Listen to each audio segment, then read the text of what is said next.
අද අපි මේ කතා කරන්න යන්නේ ඔකට දැන් ප්‍රවීණ විද්‍යා පාඩම් ටික අයියලා හැම ඔක්කොම කියලා දීලා තියෙන්නේ.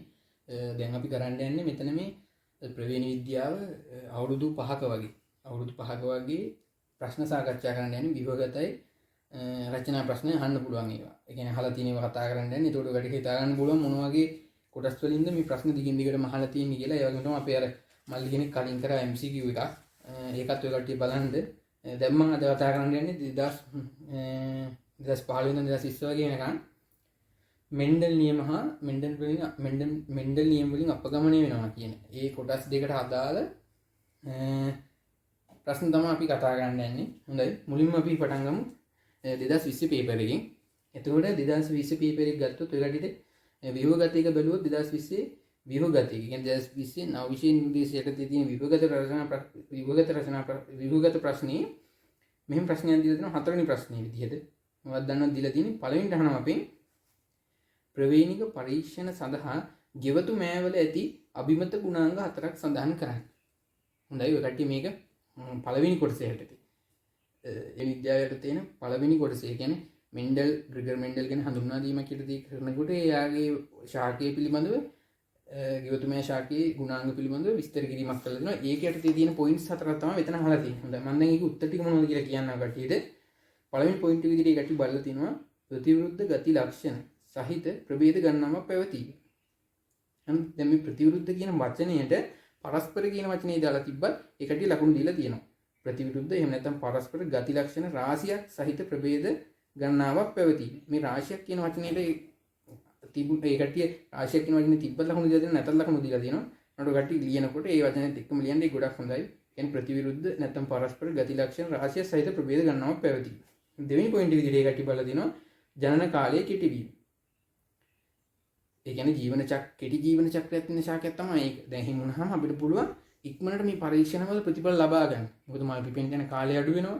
ඒකට අපි දාලා තියෙන ශාකේ දැන් උස ශාක දෙකක් මුහුම් කරොත් ඒකේ නැවතත් උස ශාකයක්ම ලැබෙනවනේ. ඒ මුහුම් පෙළ ශාක මුහුම් කරොත් නැවතත් ඒ ශාකම ඒ වගේ ලක්ෂණයක් තියෙන ශාකයක්මයි ලැබෙන්නේ. ඒතකොට මේ ශාකය අපිට බලා ගන්න යන කාලය අඩු වෙන හින්දා අපිට නිරීක්ෂණය ඉක්මනට ලබා ගන්න පුළුවන්. ඒක වාසියක් විදිහට අපිට ගන්න පුළුවන්. ඊට පස්සේ තුන්වෙනි පොයින්ට් එක විදිහට දාලා දෙනවා සෑම මුහුම්කදීම ජනිතයන් නැත්තම් ප්‍රජනිතයන් විශාල සංඛ්‍යාවක් නිපදවීම.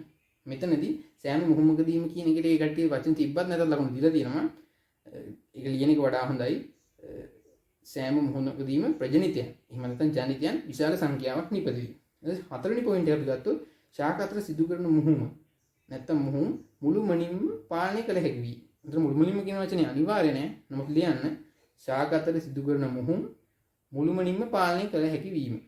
හොඳයි. දැන් මාකින් ගියේ තියෙන්නේ මේ පොයින්ට් 4 විතරයි. නමුත් අපිට දැන් එසේ ප්‍රශ්නයක් ඇහුවොත් හරිද? ඒ කියන්නේ රචනා එකක මේක අහන්නත් පුළුවන්. මොකද මේ ටිකක් ලොකු කොටසක් ඉඳලා ඒතකොට එසේ එකක ඇහුවොත් මම කියන තවත් අපිට ගන්න පුළුවන් පොයින්ට්ස් ටිකක් මම කියන්නම්. දැන් එතකොට අපිට එසේ ප්‍රශ්නයක වගේ මේක අහලා තිබ්බොත් අපි ලියන්න පුළුවන් මුහුම් ශාක ලෙස ලබාගත හැකි වීම. හරි. ඒ කියන්නේ කිසියම් ප්‍රවේණික ලක්ෂණයක් දරන ජීවයෙකු සුව සංශ්ලේෂණය කළ විට ලැබෙන ජනිතයන් එම ලක්ෂණයම දරයි. අර මම ඉස්සෙල්ලා කිව්වා වගේ උස ශාක දෙකක් මුහුම් කරොත්. ඒ කියන්නේ මුහුම් පෙළ උස ශාක දෙකක්. හරිද? ඒ කියන්නේ ප්‍රමුඛ ලක්ෂණ දරන ඇලිල් දෙකම තමයි ප්‍රමුඛ ඇලිල් දෙකක්මයි තියෙන්නේ. ඒ ශාක දෙක මුහුම් කරොත් ලැබෙන ජනිතයන් උස ලක්ෂණයමයි දරන්නේ. ඒ කියන්නේ උස රූපානුදර්ශයමයි දරන්නේ. හරිද? ඊට පස්සේ දෙවෙනි එක විදිහට ගන්න පුළුවන් අපිට පැහැදිලි ප්‍රතිවිරුද්ධ ලක්ෂණ උගල දැරීම. හරිද? ඒ කියන්නේ උස තියෙනවා මිටි තියෙනවා. තම පාට මල් තියෙනවා සුදු පාට මල් තියෙනවා. කොළ පැහැති කරල් තියෙනවා කහ පැහැති කරල්. පිරුණු කරල් තියෙනවා හැකිරුණු කරල් තියෙනවා. හරිද? ඒකත් අපිට ගන්න පුළුවන්. මොකද්ද? පළවෙනි එක තමයි මුහුම් ශාක ලෙස ලබාගත හැකි වීම. පැහැදිලි නැත්නම් ප්‍රතිවිරුද්ධ ලක්ෂණ උගල දැරීම. ඊපස්සේ ජනන ශාක මුහුම් කළ විට සරු ජනිතයන් ලබා දීම. මොකද්ද මේ සරු ජනිතයන් කියන්නේ? ඒ කියන්නේ ලිංගික ප්‍රජනනය. ඒ කට්ටිය ලිංගික ප්‍රජනනය කරපුවම තවත් පරම්පරාවක් හදන්න පුළුවන් නම් අපි ඒ කට්ටිය කියනවා සරු ජනිතයන් කියලා. හරි. ඊට පස්සේ හතර විදිහට අපි ගන්නවා සුව සංසේචනය සහ පර සංසේචනය කළ හැකි වීම. හරිද? ඒ කියන්නේ දැන් එක ගහක් තියෙනවා කිසියම් මෑ ගහක් තියෙනවා කියමුකෝ. ඒක අපිට සුව පරාගණය. ඒ කියන්නේ ඒකෙම තියෙන පුෂ්ප අපිට පරාගණය කරමින් මෑ ශාක දෙකක් අතර පරාගණයෙන්ද අපිට නව පරම්පරාව ලබා ගන්න පුළුවන්. ඒ කියන්නේ හැදෙන ශාකයේ ඒ ශාකයෙන් හැදින මල් දෙකක් අපිට පරාගණය කරලා නව පරම්පරාව ලබා ගන්න පුළුවන්. නැත්තම් මේ මෑ ශාක වෙනම මෑ ශාක දෙකක් අරගෙන මේ මෑ ශාක දෙකේ පිපෙන මල් අරගෙන සංශ්ලේෂණය කරලා ඔබට පරම්පරාව ලබා ගන්න පුළුවන්. ඊට පස්සේ කෙටි ජීවන චක්‍රයක් තිබීම ඒක අපි ඉස්සෙල්ලා කතා කරා. ඊට පස්සේ පහසුවෙන් වගා කළ හැකි. ඒ කියන්නේ සාමාන්‍ය තත්ත්වයකට වගා ගන්න පුළුවන්. ආයෙ ද්විලිංගික වීම. ඒ කියන්නේ සුසංචේන සහ පරසංශ්ලේෂණය කළ හැකි වීම. හරිද? ඒක ලිංගික වුවොත් සුසංචේෂණය කළ නොහැකි. හරිනේ? ඒ පොයින්ට් එකත් ඔකට පොඩි හරි ලියලා තියාගන්න. මොකද හදිසිය රචනා ප්‍රශ්නයක් වගේ හුවොත් ඒ අර හතරට අමතරව කියවුණු ටික ඔකට ලියා ගන්න පුළුවන්. හොඳයි. ඊළඟට අපි බලමු ඊළඟ කොටසේ මොකක්ද අහලා තියෙන්නේ කියලා. ඊළඟින් අහලා තියෙනවා ප්‍රවේණික බහුකාර්යතාවය යනු කුමක්ද? දැන් මේ කොටස අපි මෙන්ඩල් නොවන කොටස යටතේ තමයි අපි කතා කරලා තියෙනවා. ඒකට මේකේ තියරිය බලන්න. මොකද තියරිය අයිඩියා එකක් කරගෙන ඒක ඔළුවට තියාගන්න මේ දීලා තියෙන පොයින්ට් ටික මේ විදිහටම අරන් ඒ විදිහටම ලියන්න. මොකද වචනේ කියන එකට සැලකිලිමත් වෙනවා. එතකොට ඒකට අපිට ප්‍රශ්නේ උත්තර විදිහ දීලා තියෙනවා. එක් ජානයක ප්‍රකාශනය වීම එකිනෙක හා සම්බන්ධ නැති ගති ලක්ෂණ රාශියක් ප්‍රකාශනය වීමට බලපෑම.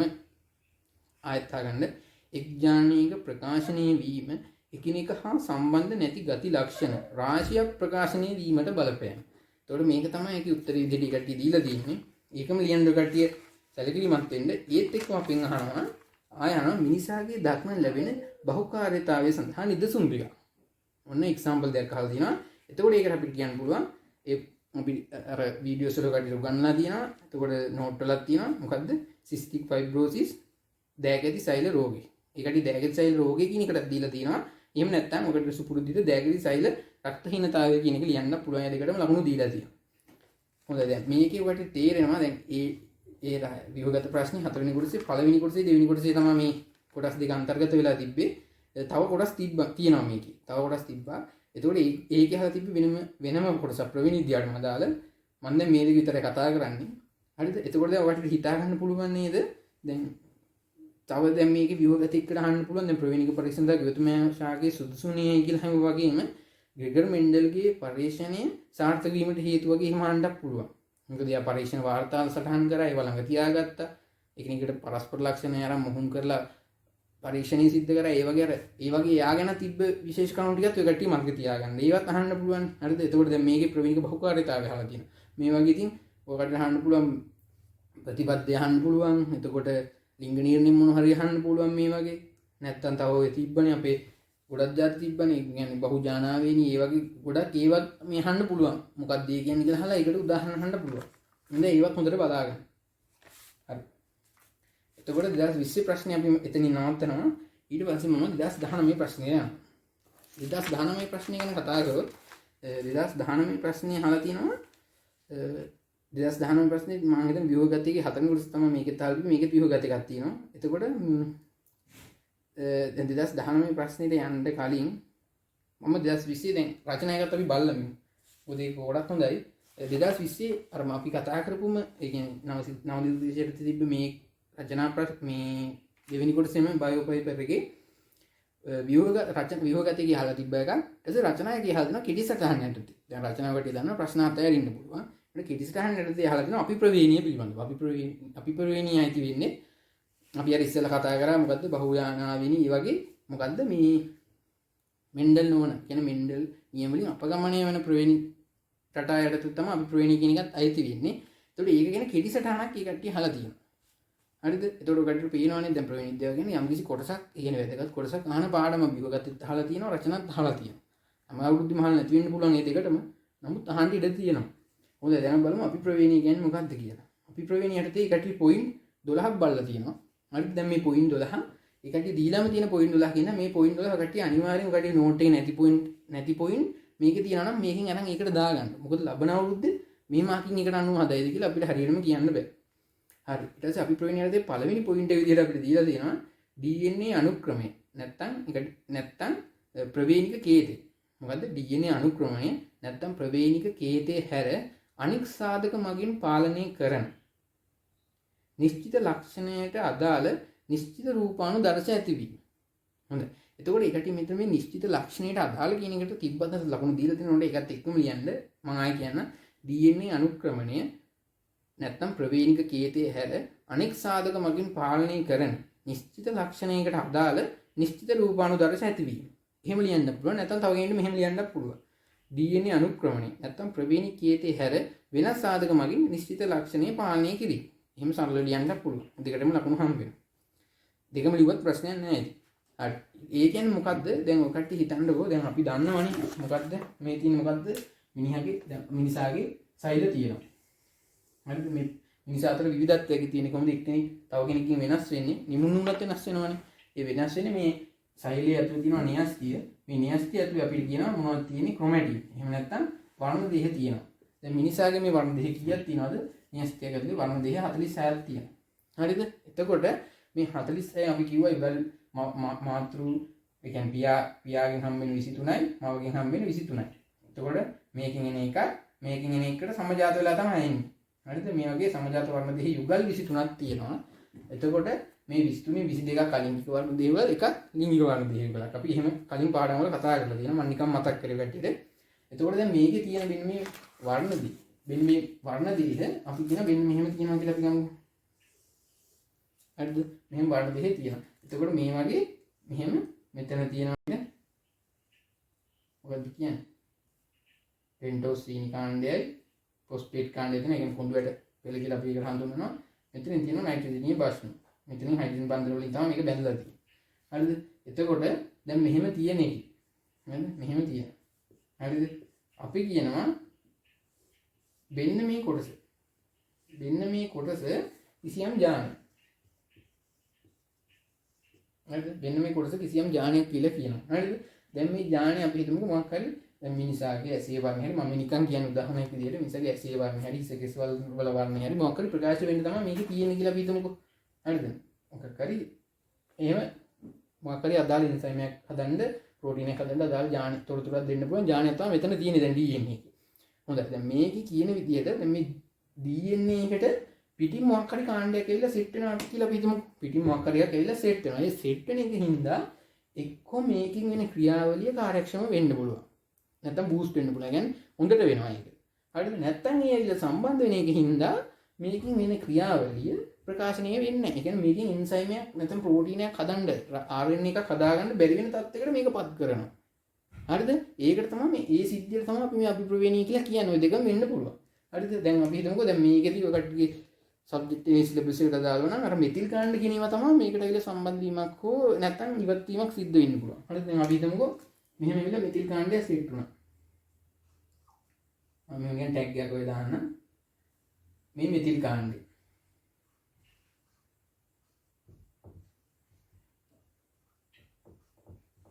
මෙතිල් කාණ්ඩය. හරිද? මේ මෙතිල් කාණ්ඩයේ සෙට් වෙච්ච හින්දා අපි කියමු දැන් සමහර විට මේකෙන් වෙන ක්‍රියාවලිය කාර්යක්ෂම වෙන්න පුළුවන්. කියන්නේ සමහර DNA මේ අණුවේ තියෙන හිස්ටෝන් ප්‍රෝටීන් ටිකක් ඇහැරිලා තියෙන විදිහට හිල්ලලා මේක තව හොඳට මේකේ පරිවර්තනීය වේගවත් කරන විදිහට මේ ක්‍රියාවලිය වෙන්න පුළුවන්. නැත්තම් මේ මෙතිල් කාණ්ඩය ආපු හින්දා මේ හිස්ටෝන් ප්‍රෝටීන් හොඳට ඝන වෙලා. නැත්නම් අපි කියනවා අර හොඳට තද වෙලා වගේ වෙලා මේකෙන් වෙන ක්‍රියාවලිය නැති වෙන්නත් පුළුවන්. හරිද? ඒ කියන්නේ මොකද්ද? දැන් මේකේ ඥානය තියෙනවා. නමුත් ලක්ෂණේ ප්‍රකාශ වෙන්නේ.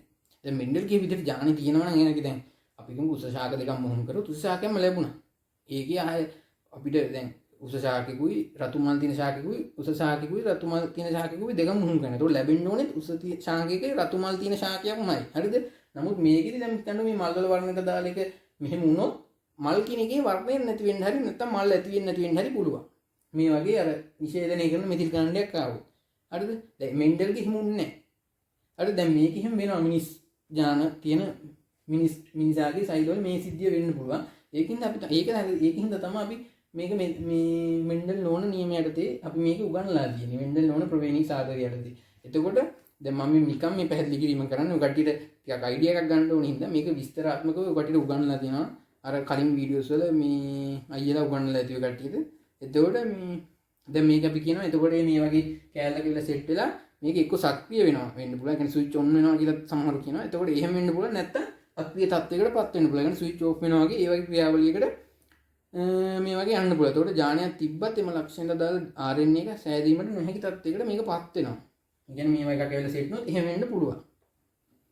හරිද? මෙහෙම නිසා එම ලක්ෂණේ ප්‍රකාශ වීම යටපත් වෙනවා. ඒ කියන්නේ හරියට අනිය හිස්ටෝන් ප්‍රෝටීන තද වෙනවා වගේ සිද්ධියක් තමයි මෙතන වෙලා ඒක වෙන්නේ. හරි සමහරට ලිහිල්ලලා මේක හොඳට වෙන්න පුළුවන්. නැත්තම් තද වෙලා මේක නොවි තියෙන්නත් පුළුවන්. මේ මෙතිල් කාණ්ඩය එක්ක තමයි ඒක වෙන්නේ. හරිද? මොන්නේ මම නිකන් එක පැහැදිලි කරේ කට්ටියට. ඊට පස්සේ අපි කියනවා ඊට දෙවෙනි පොයින්ට් එකට ඇතැම් ඥාන සක්‍රිය කිරීම හා අක්‍රිය කිරීම නිසා මේ සිදුවන්නේ DNA අනුක්‍රමයේ නියුක්ලියෝටයිඩ් විකිරණය කිරීම මගිනි. හරිනේ. එතකොට එතන පොයින්ට් තුනක් ඒකට කියලා දෙනවා. ඒ කියන්නේ 2 3 4 පොයින්ට් තුනම එකම වාක්‍යයකට ඔකට ලියන්න පුළුවන්. ඇතැම් ඥාන සක්‍රිය කිරීම හා අක්‍රිය කිරීම සිදුවන්නේ DNA අනුක්‍රමණයේ නියුක්ලියෝටයිඩ් විකිරණය කිරීම මගින්. හරිනේ. ඔකට ඒක තේරෙනවනේ. දැන් මේක අර තද වුණාම මේ වෙනස් වීම ගැන තමයි කතා කරලා තියෙන්නේ. ඊට පස්සේ ඔකට අර වීඩියෝ එක බැලුවොත් මම දැන් තවත් අහුරු කරගන්න පුළුවන් ඒකේ තියරි එක උගන්වලා තියෙන විදිහට. ඊට පස්සේ 5 6 7 කියන පොයින්ට් එකට මෙහෙම කියලා තියෙනවා. මොකද්ද? මේ මෙතිලීකරණයේ මගින් මේ මෙතිලීකරණයේ මගින් නැත්තම් මෙතිල් කාණ්ඩ එකතු කිරීමෙන් හෝ ඩීමෙතිලීකරණයේ මගින් නැත්තම් මෙතිල් කාණ්ඩ ඉවත් කිරීමෙන් සිදුවේ. ඒ තමයි 5 6 පොයින්ට් එක. හරිද? එතකොට මෙතිලීකරණය කියන්න පුළුවන් නැත්නම් මෙතිල් කාණ්ඩ එකතු වීම කියන්නත් පුළුවන්. ඩීමෙතිලීකරණය කියලා කියන්න පුළුවන්. මෙතිල් කාණ්ඩ ඉවත් කිරීම කියලා කියන්න පුළුවන්. දෙකෙන් කැමති ඔය හතරෙන් ඒ කියන්නේ ඔය දෙකෙන් අර හඳුන්වා දෙන දෙකෙන් කෝකල ඉවත් ඒ කට්ටිය ලකුණු දීලා දෙන උනට ඔකට පුළුවන් නම් මේ ඔක්කොම ලියන්න. ඒ කියන්නේ මේ මෙතිලීකරණයේ මගින් ඇලිටක් ගහලා මෙතිල් කාණ්ඩ එකතු කිරීමෙන් නැත්තම් ඩීමෙතිලීකරණයේ මගින් නැත්තම් ඇලිටක් ගහලා මෙතිල් කාණ්ඩ ඉවත් කිරීම මගින් සිදුවේ. ඔහෙම ලියන්න කිසි ප්‍රශ්නයක් නැහැ. කොයි වචන ලියුණත් ඒකට ඔකට ලකුණු වෙන විශ්වාසයක් තියන්න පුළුවන්. ඊට පස්සේ 7-8 පොයින්ට් විදිහට දෙනවා DNA අනුක්‍රමණයට අදාළ විකිරණය වූ ප්‍රමාණය ප්‍රතිඵලනය කරයි. හරි DNA අනුක්‍රමණයකට අදාළ විකිරණය වූ ප්‍රමාණය ප්‍රතිඵල කරයි. ඊට පස්සේ 8 වෙනි පොයින්ට් එක දෙනවා අපි ප්‍රවේණිය ඇතිවන්නේ ආවේනික සංඥා. එහෙම නැත්තම් ආවේනික. එහෙම නැත්තම් අපි ප්‍රවේණික ආවේනික. එහෙම නැත්තම් හෝ පාරිසරික සාධක හේතුවෙන්. එතකොට මේක ඇති වෙන්න පුළුවන් ක්‍රම හතරක් පහක් විතර දීලා දෙනවා. ඒ කියන්නේ ආවේනික සංඥා නැත්තම් ආවේනිය නැත්තම් අපි ප්‍රවේණික ආවේනිය හෝ පාරිසරික සාධක කණු හතරක් දීලා තියෙනවා. දැන් මේ අපි ප්‍රවේණික සහ ආවේනික මේවා කටියට තියරි වල පැහැදිලි කරලා තියෙනවා. ඒත් මම නිකන් කියන්න මෙතන අපි ප්‍රවේණික ආවේනික කියන්නේ මොකද්ද? දෙමාපියන්ගෙන් දරුවන්ට අපි ප්‍රවේණික ලක්ෂණ උරුම වීම. හරිද? ඒ කියන්නේ මේක දෙමාපියන්ගෙන් දරුවන්ට උරුම වෙන කියන අපි ප්‍රවේණික ආවේනික කියලා. හරිද? ඒ වගේන වැඩිදුර විස්තර කටේ තියරි කතා කරමු. අපි දැන් මෙතන ප්‍රශ්නේ විතරයි සාකච්ඡා කරගෙන යන්නේ. ඊට 10 වෙනි පොයින්ට් එක විදිහට උදාහරණයක් කට්ටිය බලලා තිනවා. මොකද්ද? පිළිගා තමයි මේකට දීලා තියෙන උදාහරණය. අද ඒ කියන්නේ අද කාලේ උනත් පිළිගා ගොඩක් බහුලයි. මේ සිද්ධිය හින්දා ඒක වෙන්න පුළුවන්. ඒක තමයි මේ කියලා දෙන්නේ. හරිද? දැන් අර කලින් තිබ්බනේ මේ මෙතිල් කාණ්ඩ එකතු වෙනවා මෙතිල් කාණ්ඩ ඉවත් වෙනවා. මෙතිල් කාණ්ඩ එකතු වෙන්න පුළුවන් නැත්නම් ඩීමෙතිලීකරණය. නැත්නම් මෙතිල් කාණ්ඩ අයින් වෙලා මේක වෙන්නත් පුළුවන්. ඒ වගේ සංසිද්ධි තියෙනවා. එතකොට 11 වෙනි පොයින්ට් එක විදිහට පරිසරයෙන් ලැබෙන උත්තේජන නැත්නම් පාරිසරික සාධක නිසා අපි ප්‍රවේණික ආවේනීය ප්‍රතිවර්ත විය හැකියි. හරිද? ඒ කියන්නේ අපි ප්‍රවේණික ආන දෙමාපියන්ගෙන් ආවත් අර පාරිසරික සාධක වල බලපෑම මත ඒක වෙනස් රූපානුදර්ශ වගේ පෙන්වන්න පුළුවන්. ඊට 12ට දීලා දෙනවා උදාහරණයක්. ඒකට උදාහරණය තමයි හීනොඩ් මාදේ. හීනොඩ් මාදේ. හරි. ඊට පස්සේ දැන් කටියේ පේපර් එක ගන්න බලන්න මේක මාකින් එක මොනවා වගේ දීලා තියෙන්නේ කියලා. එතකොට ඔය කටියේ දැන් අර දැන් මෙන්ඩල් නොවන ආවේනිය යටතේ රචනා ප්‍රශ්නයක් ඇහුවොත් ඔය කටි ලියන්න හදාන්න තියෙන පොයින්ට් 50ක් 60ක් 65ක් වගේ තියෙන ටිකේ ඔයාව බලන්න මේ පොයින්ට් ටික තියෙනවද කියලා. මේ පොයින්ට් ටික නැත්තම් මොකද කරන්න ඕන? ඒ පොයින්ට් ටික එකට ආදේශ කරගන්න. දැන් බලන්න 2020 විභගත රචනා ප්‍රශ්න අහලා තිබ්බා. මොකද්ද විභගත රචනා ප්‍රශ්න අහලා තිබ්බ ඉස්සෙල්ලා ප්‍රවේණික බහුකාර්යතාවය මොකද්ද කියලා. හරිද? දැන් ඒක ප්‍රවේණික බහුකාර්යතාවත් අර මෙන්ඩල් නෝනේ ඉඳ තේරෙම තිබ්බේ. අපි ප්‍රවේණික කියන එකත් මෙන්ඩල් නෝනේ ආවේනියට තේරෙම තිබ්බේ. හරි දැන් ලබන අවුරුද්ද එන අවුරුද්ද අහන්න පුළුවන් කට්ටියකින් කොහොමද අපි ප්‍රවේණිය යන කුමක්ද? ඒකේ තියෙන මේ කියන්නේ ඒක සිදු වෙන්න පුළුවන් ආකාර අපි ප්‍රවේණිය යන කුමක්ද? ඒක සිදු වෙන්න පුළුවන් ආකාරය. එතකොට ඒකට අදාළ උදාහරණේ හරිද? එතකොට ඒ වගේ දේවල් ගොඩක් අහන්න පුළුවන්. හරිද? ඒකින්ද මේ හැම එකම බලා ගන්න. හරිද? මේවා බලලා ඔයකට අයිඩියා එකක් ගන්න තමයි තියෙන්නේ. මේ වගේ දේවල් මේ ප්‍රාඩමින් අහන්න පුළුවන්. ඒකින්ද අපි ඒකට සූදානම් වෙන්න ඕනේ කියන කාරණා. හරිද? මේ පොයින්ට් ටික ඊළඟ සැරේ යවුවත් සමහරට අහන්න දෙනවා. මොකද මාගේ ස්කීම් එක ඒ කට්ටියම දීලා තියෙන හින්දා. සෙල්ලමඩලම් දීලා තියෙන හින්දා. හරි. එතකොට 2020 ප්‍රශ්නේ එතනින් ඉවර වෙනවා. ඊට පස්සේ අපි දැන් යන්නේ මොකද්ද 2019 ප්‍රශ්නේ. 2019 ප්‍රශ්නේ අහලා තියෙනවා මෙහෙම. මොකද්ද 2019 ප්‍රශ්නේ විභගත ප්‍රශ්නේ මේ විදිහට අපි අහලා තියෙනවා. මොකද්ද 2019 ප්‍රශ්නේ පළවෙනිට අහනවා පෙළවල් සටහනක් කියන්නේ කොහොමද? මේක අහලා තියෙන්නේ විභගත රචනා ප්‍රශ්න පත්‍රයේ 4 වෙනි කොටසේ යටතේ. මොකද බලන්න පේපර් එක. එතකොට මේ පෙළවල් සටහනක් කියන්නේ කොහොමද? හරිද? මේක ඔකට ලස්සන කොටසක්. දැන් පෙළවල් සටහනක්. පෙළවල් සටහනක් කියන්නේ කොහොමද කියලා අහුවොත් පෙළවල් සටහනක් කියන්නේ කොහොමද කියලා හදනවා. ඒක නිර්වචන විදිහට මේ විදිහට. දී ඇති පවුල් ගසක කිසියම් ගති ලක්ෂණයක ආවේනීය රූප සටහනකින් නිරූපණය කිරීම. හරිද? කිසියම් පවුල් ගසක කිසියම් ගති ලක්ෂණයක ආවෙනි රූප සටහනකින් නිරූපණය කරනවා. දැන් මේ මොකද්ද මේ පවුල් ගස? සමහර මේක කටියට ආධුනික වචනයක් ඔය වෙන්නත් පුළුවන්. මොකද්ද පවුල් ගසක? හරිද? ඒ කියන්නේ දී ඇති පවුල් ගසක. මේ පවුල් ගසක කියන්නේ අර පරම්පරාවල් තියෙන සෙට් එකකට වගේ තමයි පවුල් ගස කියලා තියෙන්නේ. ඔයගොල්ලෝ දන්නවා අපි සාමාන්‍යයෙන් අර ඒ කියන්නේ දිනකොට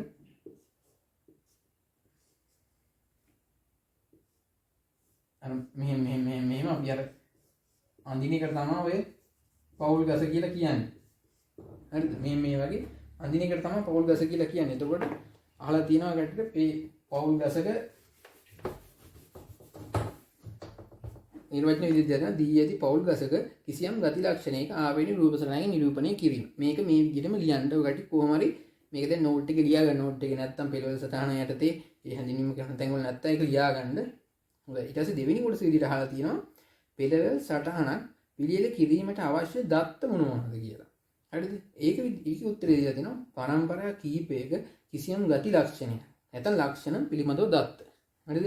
පරම්පරා කීපයක කිසියම් ගති ලක්ෂණය එළියට ලක්ෂණ පිළිබඳව දත්ත.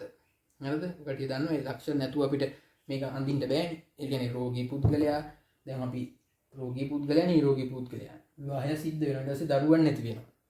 හරිද? එතකොට ඒ දරුවන්ගේ දත්ත ඒ නැත්තම් අපිට මේක දිගටම කන්ටිනියු කරගෙන යන්න බෑනේ. එහෙනම් ඒ දත්ත තියෙන්න ඕන. උත්තරේ විදිහට ඒක තමයි දීලා තියෙන්නේ. ඒ තුන්වෙනි කොටස අහලා තියෙනවා පෙළවල් සටහනක භාවිතා කෙරෙන පහත සඳහන් එක් සංකේත මගින් නිරූපණය කරනු ලබන්නේ කුමක්ද කියලා අහලා තියෙනවා. එතකොට මේ සංකේත විදිහට අපිට දීලා තියෙනවා මෙන්න මේ සංකේත දීලා.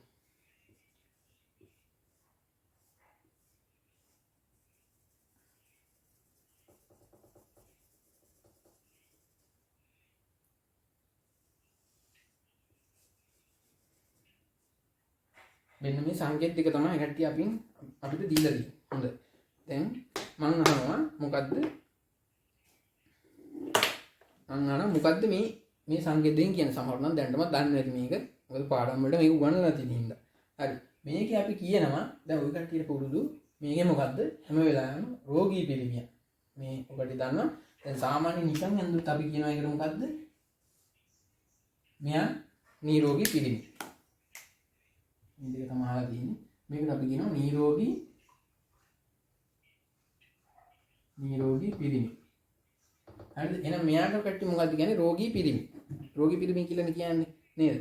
හරි. එතකොට මේකේ හැබැයි අපිට මාර්කින් ස්කීම් එකේ දීලා තියෙනවා මොකද්ද?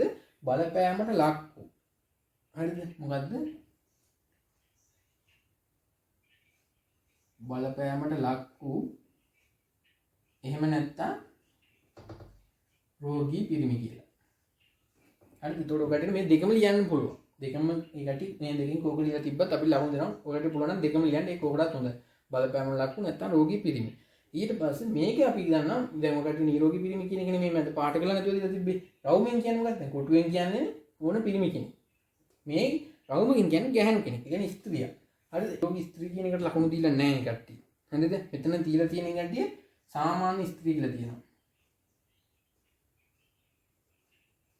සාමාන්‍ය ස්ත්‍රී කියලා දීලා තියෙනවා. ආයෙත් තව එකක් දීලා තියෙනවා. මෙතන දැන් බලපෑමට ලක් වූ පිරිමි කියලා තිබ්බේ. මෙතන තියෙනවා බලපෑමට ලක්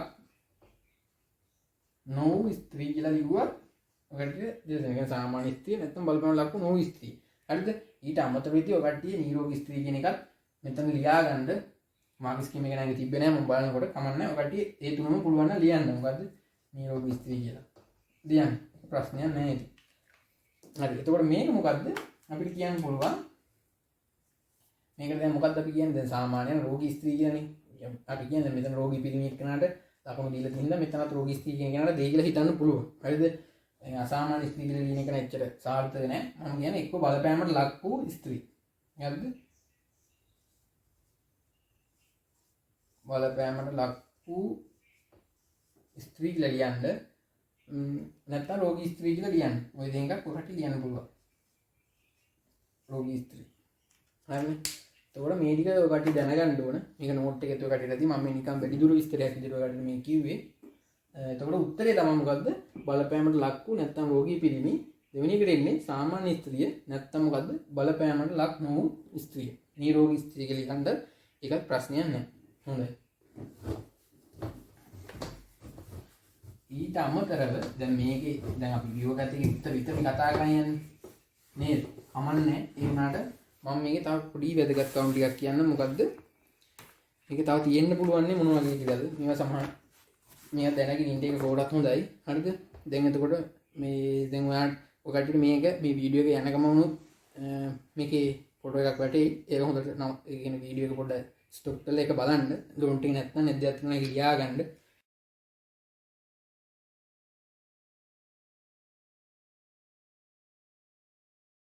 හරි අපි සාමාන්‍ය මේකට කියනවා මොකද්ද? සාමාන්‍ය ගැහැණු. නැත්නම් බලපෑමකට ලක් නොවු ගැහැණු ස්ත්‍රී ඒ ටික ලියන්න පුළුවන්. එතකොට මේකට අපි කියනවා සාමාන්‍ය පිරිමි. සාමාන්‍ය පිරිමි. සාමාන්‍ය ගැහැණු සාමාන්‍ය පිරිමි නැත්නම් බලපෑමකට ලක් නොවු පිරිමි. ඒ වගේ ලියන්න පුළුවන්. හරිද? ඊට පස්සේ මේ කට්ටිය දැන් අපි හිතමුකෝ කොහොමද? හරිද? මම ඔක්කොම ලියන්න යන්නම්කෝ. දැන් මේක මොකද්ද එතකොට? හරිද? මේක ඇවිල්ලා බලපෑමකට ලක් වූ. බලපෑමට ලක් වූ ස්ත්‍රී නැත්නම් රෝගී ස්ත්‍රී කියලා ගන්න පුළුවන්. එතකොට මේක මොකද්ද? අර උඩගෙන බලපෑමට ලක් වූ මොකද්ද? නැත්නම් රෝගී පිරිමි. අනේ එතකොට මෙහෙම තිබ්බොත් මොකද්ද? මේ දැන් අලුත් එකක් අපිට හම් වෙනවා. ඔය දැන් අපි හිතමු මෙහෙම නැත්නම් මෙහෙම පාට කරලා තියෙනවා. හරි මෙහෙම පාට කරලා දෙන්න පුළුවන්. නැත්නම් හරියට මෙහෙම භාගයක් පාට කරලා දෙන්න මෙහෙම පාට කරලා දෙන්න ඇලේ වෙන්න පුළුවන්. හරිද? මෙහෙම තිබ්බොත් මොකද්ද? හරිද? මේක දෙවිදියටම තියෙන්න පුළුවන්.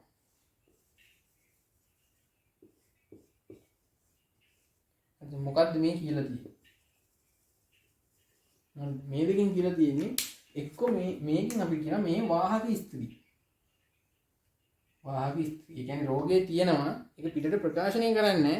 හැබැයි ඊළඟ පරම්පරාවට කියන්නේ තමන්ගේ දරුවන්ට ඒ රෝගේ වාහකෙක් ඒ කියන්නේ තමන්ගේ දරුවන්ට ඒ රෝගේ සම්ප්‍රේෂණය කරන්න පුළුවන්. ජානහරා අරන් යන්න පුළුවන්. තමන්ගේ ඇඟේ තියෙනවා නමුත් තමන්ට රෝගේ නැහැ. දරුවෙට ඒ රෝගේ ඇති කරන්න පුළුවන්. මොකද එයාගේ ඇතුලේ ඒ රෝගයට අදාළ ජානේ තියෙනවා. ඒ කියන්නේ ඇතුලේ රෝගයට අදාළ ලක්ෂණ ටික තියෙනවා. නමුත් ප්‍රකාශ වෙලා නැහැ. හරිද? එතකොට මේ භාගයක් පාට කරලා තියෙනවා වාහක ස්ත්‍රී. පුරුෂයන්ගෙත් ඒ වගේම තමයි. මේක වාහක පිරිමි. හරි. එතකොට මේ ටික ගැටිය දන්නවාද? හරිද? එතකොට දැන් සාමාන්‍යයෙන් අර දැන් මිය ගිය කෙනෙක් වගේ නම් මෙහෙම මේ ගැටිය දාලා කියන්න පුළුවන් මොකද්ද මිය ගිය වගේ. මිය ගිය. හරිද? එතකොට දැන් තව විශේෂ කරුණු විදිහට කටයුතු කරනවා. දැන් ඒක විවාහය අපි කොහොමද කියන්නේ? මව සහ පියා අතර විවාහයක් මෙන්න මේ වගේ මව පියා මේ වගේ ඉරි දෙකකින් අපි සම්බන්ධ කරනවා. හරිද? එතකොට දැන් මේ කට්ටියගේ දරුවෝ අපි කොහොමද ගන්නේ? ඊළඟ පරම්පරාව විදිහට මෙන්න මෙහෙම ඉරකින් සම්බන්ධ කරලා ඊළඟ කොටසෙන් අපි දානවා ඒ කට්ටියන්ගේ දරුවෝ. මේ පුතේ, මේ දුවේ, තවත් දුවේ, තවත් පුතේ. හරිද? එතකොට මේ පළවෙනි පරම්පරාව, මේ දෙවෙනි පරම්පරාව. පළවෙනි පරම්පරාව, දෙවෙනි පරම්පරාව. හරිද? මේ විදිහට තමයි මේ පෙළවල සටහන යන්නේ. හරිද? තොරේ විවාහය අපිට දීලා තියෙන්නේ. හරි ඊට පස්සේ මේකේ තව තියෙන සමනියුන් පිරිමි සමනියුන් ගැහැණු ඒ වගේ අසමනියුන් ඒ වගේ කොටස් ටිකක් තියෙනවා තව දැනගන්න. ඒ ටික මම බෝඩ් එකේ ලියන්න යන්නේ. මොකටද මේකත් එක්ක අර ඉස්සලා පෙන්නපු රූපේ දැනුත් මම හිතන්නේ පෙන්නයි. ඒකේ මේ ටික තියෙනවා. ඒක නවත්තලා පොඩ හරියට ඒක බලාගන්න.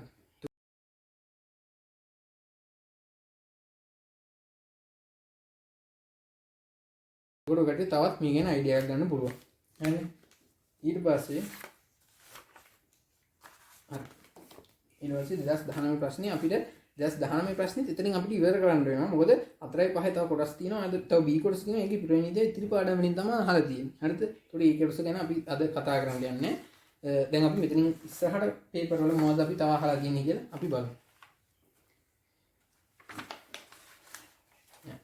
ඊට පස්සේ අපි යනවා මොකද්ද 2018 ඒ වෙලේ ප්‍රශ්න. දැන් 2020 අපි සාකච්ඡා කරා මොනවද පොඩි කවුන්ට් එකක් තිබ්බේ 2018 තිබ්බා 2020 මට මතකයි තිබ්බා දැන් රචනා එකක් තිබ්බා විභාගයක් තිබ්බා 2019 විභාගය විතර තිබ්බේ 2019 රචනා එකක් නැහැ.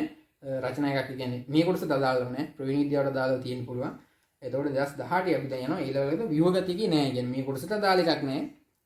මේ කොටසට අදාළව හැබැයි රචනා ප්‍රශ්නය යටතේ තියෙනවා. හරිද?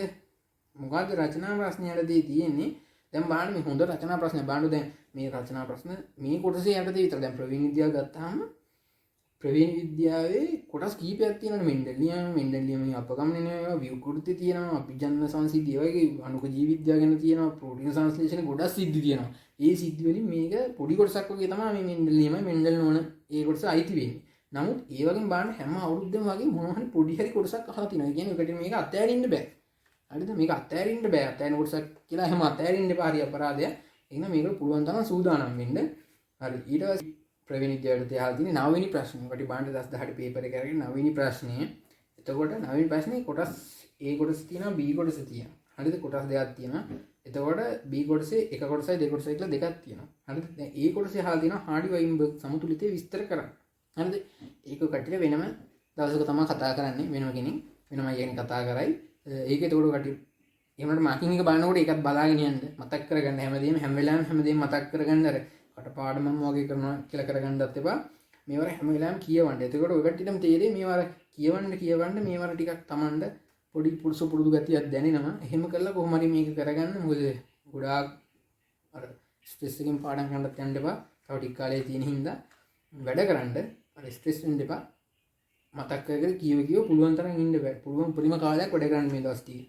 එතකොට ආඩියෝ වෙන්බර්ග් සමතුලිත විස්තර කරන්න එක අපි වෙන දවසක කතා කරනවා. B කොටස නොකොටම කටි දැන් කියන්න පුළුවන්. හරිද? B කොටස පළවෙනි එකට අහලා තිනවා AB රුධිර ගණයේ සහිත මවකගේ සහ ඒ රුධිර ගණයේ සහිත පියකුගේ දරුවන්ට රුධිර ගණ ප්‍රවේණිගත වන ආකාරය විස්තර කරන්න. හොඳයි. දැන් මේ AB රුධිර ගණයේ සහිත මවකගේ සහ ඒ රුධිර ගණයේ සහිත පියකුගේ දරුවන්ට රුධිර ගණ ප්‍රවේණිගත වන ආකාරය විස්තර කරන්න. දැන් මේක හරි ලස්සන කොටස. මෙන්ඩල් නෝන නියමයක් තමයි මේක දැන් අහලා තියෙන්නේ. මෙන්ඩල් නෝන නියමයට අපි කතා කරා දැන් බහුබලීයතාවය. හරිද? එතකොට බහුබලීයතාවය දැන් ඉස්සෙල්ලා අපි අර කතා කරා 2020 එකේ මොකද්ද ප්‍රවේණික බහුකාර්යතාවය?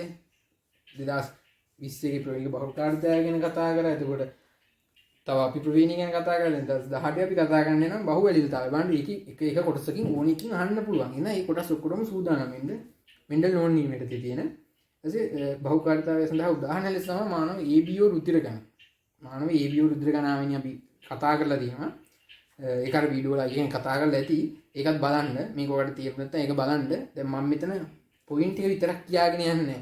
හරිද? මොකද කෙනෙක් ඒවා බලලා නැත්නම් හරි ඒක එතකොට එයාට මේක අන්න තේරෙන්නේ නැති ගතියක් හරි එපාන ගතියක් හරි එන හින්දා මේ මොකද දැන්වත් එපාලක් දන්නේ නැහැ. හරිද? ඒක එපා කරගන්න බෑ. කොහොමද මේක අල්ලන් යන්න. මොකද මේ කරන්න වෙන වැඩන්නේ මේක. ඒ හින්දා කොහොම හරි කරගෙන යන්න තව මාස දෙකයි තුනයි තියෙන විභාගෙට. හරිද? එතකොට දැන් මේකේ මම ඒකින්ද මේක තියරියත් එක්කම ඔයකට කියලා දෙන්න try එකක් දෙනවා. පොයින්ට් විතරක් කියාගෙන යන්න නැතුව. හරිද? දැන් එතකොට මේ වගේ එකකදී ඔය කටිය ක්‍රම දෙකකට කරන්න පුළුවන්. හරිද? එක ක්‍රමයේ තමයි ඒ කටිය විස්තර කරලා තියෙන විදිහට මේක ඔය කටියට වචනෙන් ලියාගෙන යන්නත් පුළුවන්.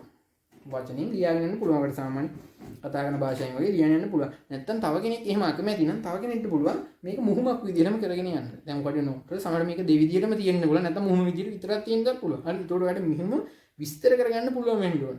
හරිද? රචනා ප්‍රශ්න වල නෝට් එකේම තියෙන එක හිම්බිලිම හයි කියලා අපිට කියන්න බෑ.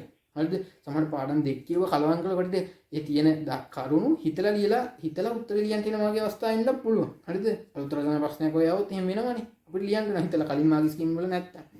ඒකින්ද මේක ඔකට දෙවිදියටම පුරුදු වෙන්න ඔකට ඉතින් කාලේ කළමනාකරණය කියන දෙකම ලියන්න අමාරුයි. ඒ කාලෙට දෙකම ලියන්න පුළුවන් ගොඩක් හොඳයි. يعني හොඳ වේගෙන් ලියන කෙනෙක්ට ඒක දෙකම කරගන්න පුළුවන්. ඒකයි මම එහෙම කිව්වේ.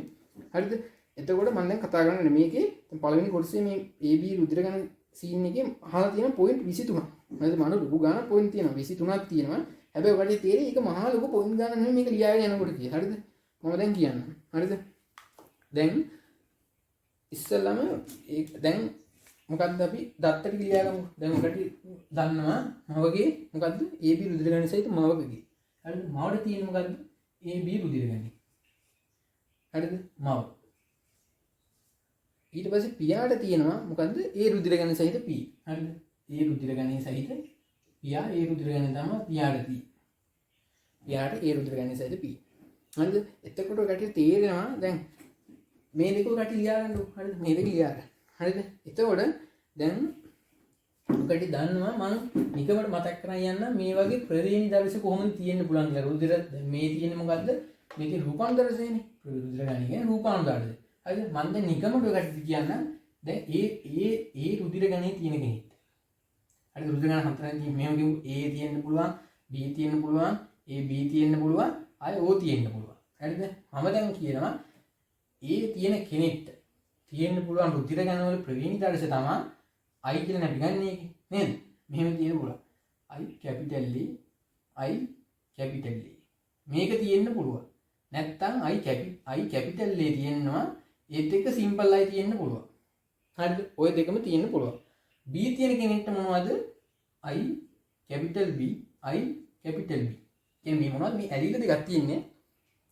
මේ ප්‍රමුඛ ඇලිලයක් මේ ප්‍රමුඛ ඇලිල ඒ වගේ ඇලිල දෙකක් තියෙන්නේ. හරිද? ඊට පස්සේ මෙතන එනවා IB එක ඇලිලයක් එක්ක simple I ඇලිලේ එන්නත් පුළුවන්. හරිද? ඒ ආවත් B ම තමයි ප්‍රකාශනය වෙන්නේ. රූපාන්තර සිද්ධිය. එතකොට AB කියන කෙනාට IA කියන එක ඇලිලයයි IB කියන ඇලිලයයි. මේ ඇලිල දෙක තියෙනවා නම් එයා AB රුධිර ගන්න. O කියන කෙනාට simple I. මේක මේ ප්‍රවේණි දර්ශය තියෙනවා නම් එයා O රුධිර ගණන් තමයි පෙන්නන්නේ. එතකොට මෙන්න මේ තමයි ඒ ඔකට තියරි කොටසට තියෙන ටික මේ ටික ඔකට දැනගෙන ඉන්න ඕනේ. MCQ එකක් කරන්න පුළුවන් මේක දැනගෙන ඉන්න ඕනේ. මේක මතකේ තියෙන්න ඕනේ. හරිද? එතකොට ඊළඟට අපිට කියන්න පුළුවන් හරි දැන් ඔයා මේක දැන් දැක්කට පස්සේ මවගේ රුධිර ගණනේ ඔකට AB කියලා දීලා තියෙනවා. හරිද? පියාගේ රුධිර ගණනේ A කියලා දීලා තියෙනවා. දැන් මේ කට්ටියගේ දරුවන්ට මේක ප්‍රවේණිගත වෙන ආකාරය තමයි විස්තර කරන්නේ. හරිද? එතකොට දැන් මවගේ රුධිර ගණනේ. දැන් ඔකට මෙතන ඉඳන් ඔකට මේක ගොඩනගාගෙන යන්න ඕන ලස්සන රචනා ප්‍රශ්නේ. හරිද? මම දැන් කියන්නේ මේක විතරක් දැනගෙන කොහොමද මේ ටික විතරක් දැනගෙන කොහොමද මේ රචනා ප්‍රශ්නේ ලියන්නේ කියලා. හරිද? මේක රචනා ප්‍රශ්නයක් කියව මම ඒකයි මේක කටපාඩම් කරලා පොයින්ට් 23 දැන් මේක 23ක් තියෙනවා කිව්වා මතක තියාගන්න ඕනේ. හරිද? මතක තියාගන්න ප්‍රශ්නයක් නැහැ. මම කියන්නේ මේ පොඩි කොටස මෙන්න මේ පොඩි කොටස දැනගෙන මේක ගොඩනගා ගන්න ආකාරය. හරිද? ඔන්නගෙන යන්න පුළුවන්. හරිද? දැන් මව AB රුධිර ගණනේ තියෙන්නේ. හරිද? එතකොට මවගේ දැන් මෙහෙම අපි කියනවා රුධිර ගණනේ මවගේ දැන් මව ඉන්නවා පියා ඉන්නවා AB තියෙනවා A තියෙනවා. හරිද? රුධිර ගණන දෙක තිබ්බා. හරිද? දැන් මේ ඇවිල්ලා පළවෙනි මොකද්ද P එක අපි කියලා කියනවා. මොකද්ද? පේරන්ට්ස් ලානේ. පළවෙනි පරම්පරාවේ උන් දැන් මම පියා ඉන්න. හරිද? දැන් මේ කට්ටියට තියෙන පුළුවන් ප්‍රවේණි දර්ශ ටික. මට මෙතනින් බලලා කියන්න.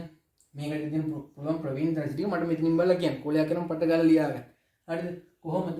මම AB මෙතනින් බැලුවා. AB තියෙන්න පුළුවන් මේක විතරයි. හරිද? මේක විතරයි තියෙන්න පුළුවන්. ඒකින් අපි ලිව්වා මොකද්ද? කෙලින්ම බය නැතුව ලියන්න. IA IB. මේක තමයි ප්‍රවේණි දර්ශය. AB කියන්නේ රූපානුදර්ශය. මේ තමයි දෙමාපියෝ දෙන්න. මේ තමයි රූපානුදර්ශය. මේ ප්‍රවේණි දර්ශය තමයි ලියන්නේ. දැන් A පියා. හරිද? පියාට තියෙන පුළුවන් රූපානුදර්ශය මොනවද? මෙතනින් ගියා. බැලුවා. ප්‍රවේණි පියාට පුළුවන් සෝරි.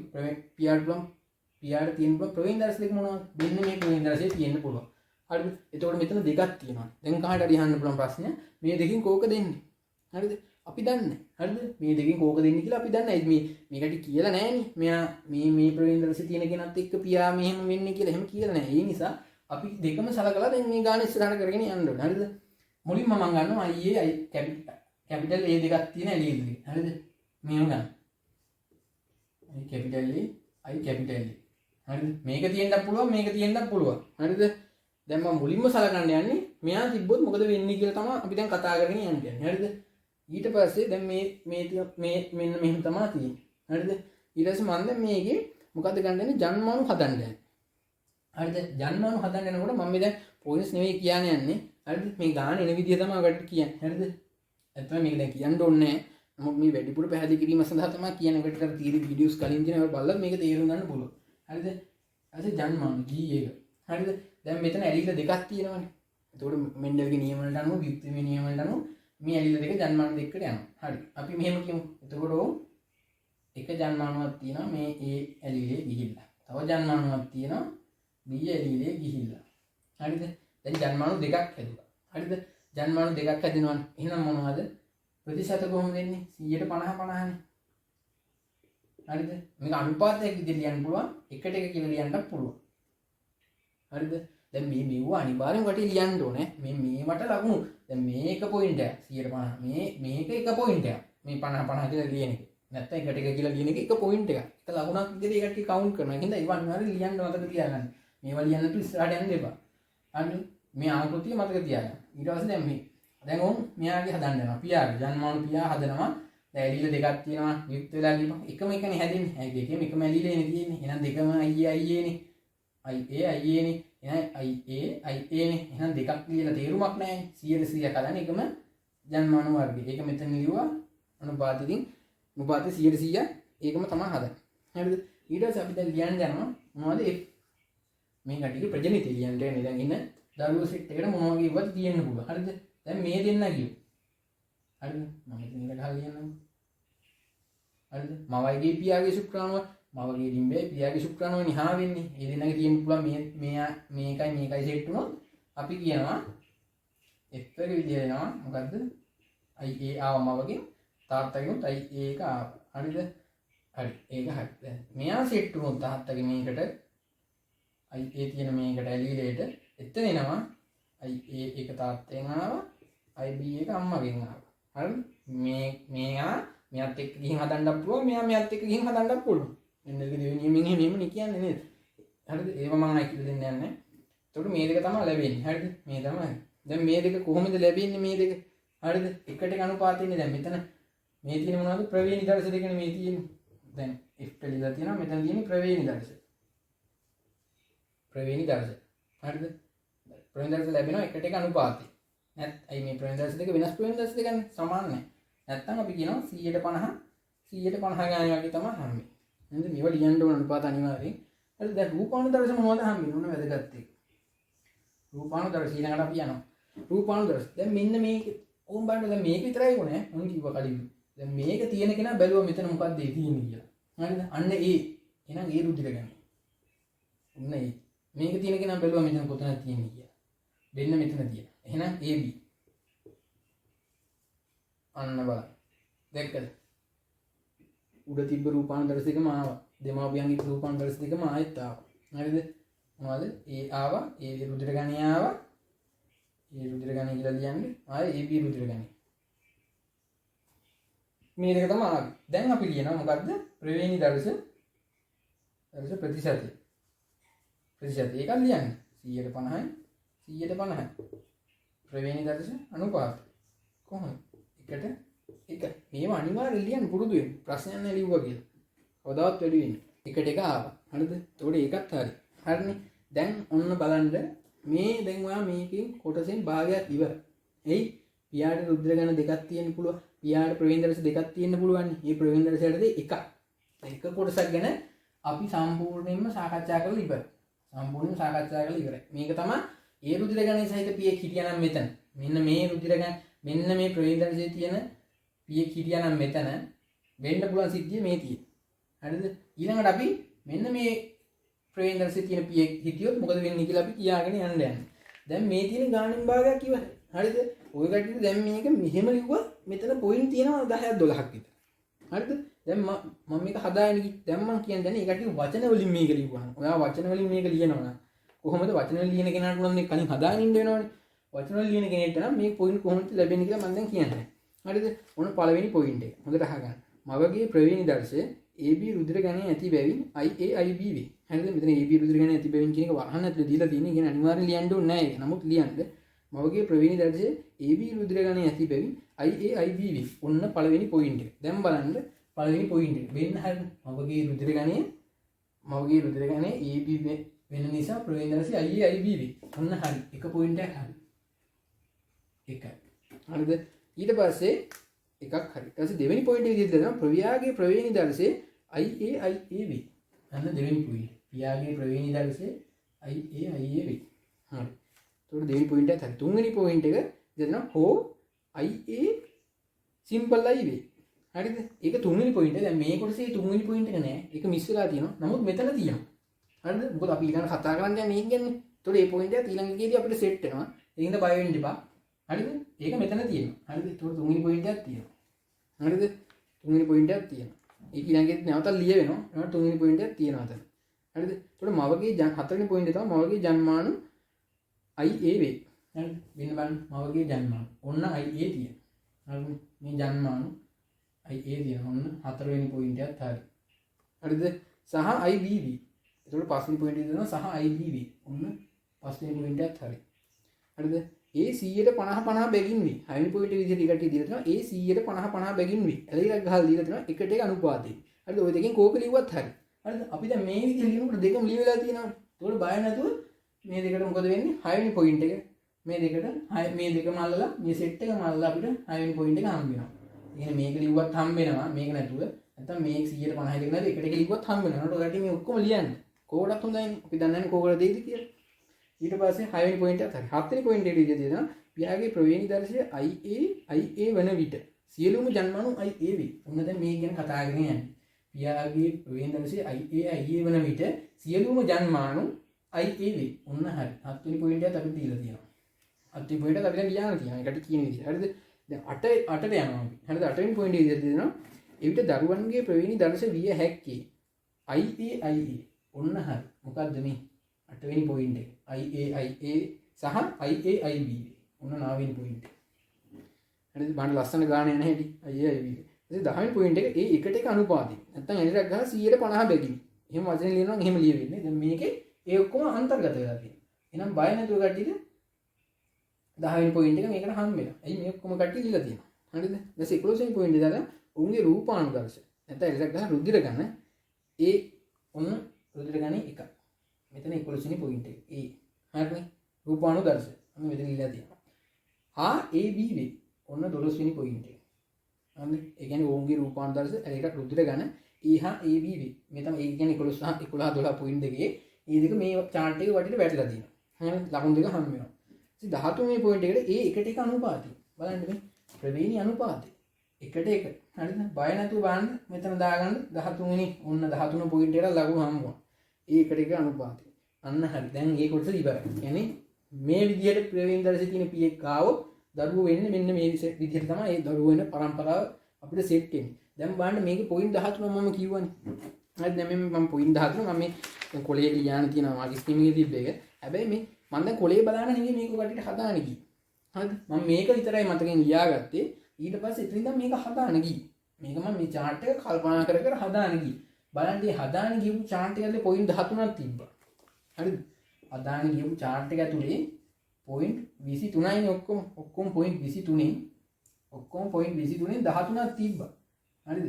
ඔන්න මේක ලියපු ගාම රචනා ප්‍රශ්නේ පොයින්ට් 50යි නම් ඒකෙන් 13ක් දැනටම හරි. බලන්න කොච්චර සරලයිද කියලා.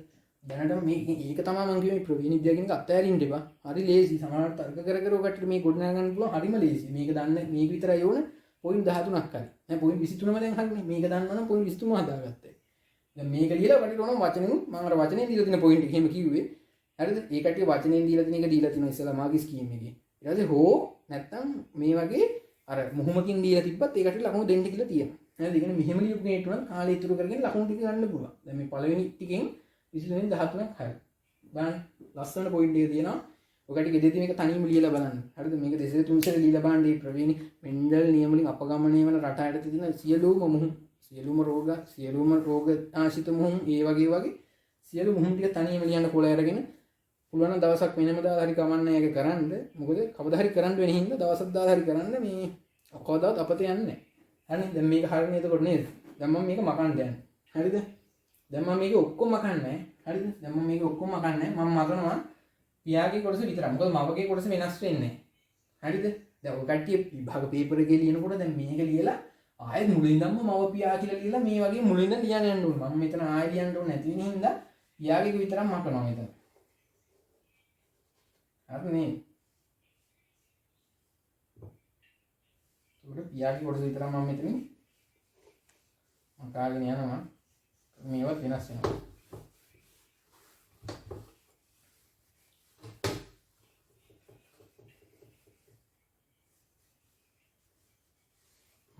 ඔක්කොම මැකුණා කොහමනේ.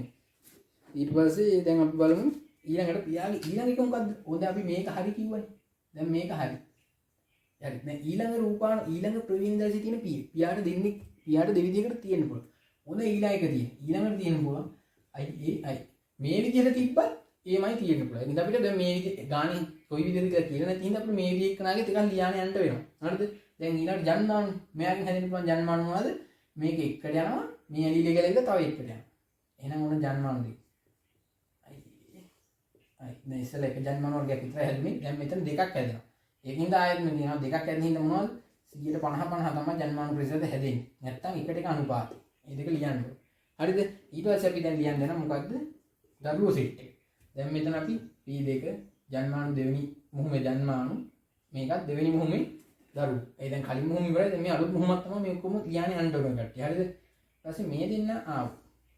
මවගේ මේ මවගේ මේ ඩිම්බෙට පියාගේ මේ ශුක්‍රාණු සෙට් වුණා. මේ ඇලිලේ තියෙන. හරිද? අපි කියනවා මෙහෙම එකක් එනවා. IA හරිද? මෙයා සෙට් වුණා. මෙයාට මෙයා කියන්නත් පුළුවන්. කියන්න බෑනේ. ඒක කනවාට වගේ නෙවෙන්නේ. ඉතින් නැහැ කෝකෙත් එක්ක ඒද. මෙහෙම ඉන්න පුළුවන්. ඊළඟ මෙයාත් එක්ක සෙට් වුණා. මෙයාත් එක්ක සෙට් වුණා අපි කියන්න පුළුවන්. IB මෙයාත් එක්ක ගියොත් IA මම ලස්සන තියෙන එක IA ඉස්සරහ ලියනවා. IA IB මෙයා යන්න පුළුවන් මෙයාත් එක්ක. එයා විතරනේ තුලක් තින්ද. එහෙනම් IB ඉස්සෙල්ලා අපිට කීයක් දාවේ ප්‍රවේණි දර්ශ 2යි ආ. දැන් අපිට ප්‍රවේණි දර්ශ 4ක් එනවා. උන් දැක්ක නේ 4ක් අපිට ප්‍රවේණි දර්ශ ආවා. හරිනේ. එතකොට දැන් මේ 4 ආවේ හරිද? හොඳට බලන්න. දැන් මෙතන 4ක් ආව ප්‍රවේණි දර්ශ. හරිද? එතකොට ප්‍රවේණි දර්ශ අපිට ලැබිලා තියෙනවා කොහොමද? දැන් ප්‍රවේණි දර්ශ අපිට මේ වෙනස්නේ. ප්‍රවේණි දර්ශ ලැබිලා තියෙන එක අනුපාතය. ප්‍රවේණි දර්ශ ටික ලැබිලා තියෙනවා. හරිද? මම දැන් රූපාණු දර්ශ ටික ලියන්න යනවා. රූපාණු දර්ශ. දැන් IAI අන්න chart එක බැලුවා. මතක තියෙන්න ඕනේ මේක මම කිව්වනේ. IAI මොකද්ද? A රුධිර ගණන. රූපාණු දර්ශය තමයි A රුධිර ගණන. හරිද? ඊට දෙවෙනි එකක් බැලුවා. හරිද? දෙවෙනි එක IAI සිම්පල් යි. ඒකක් තියෙන මෙතනනේ. අන්න හරි. නේ? යාගේ එකනේ IAI කියන්නේ. එහෙනම් ඒකත් A රුධිර ගණන. IAIB බැලුවා කොතනද තියෙන්නේ මෙතන. අන්න හරි. මොකද්ද? AB රුධිර ගණන. IBI මොකද්ද? IBI මේ තියෙන්නේ. එහෙනම් B රුධිර ගණන.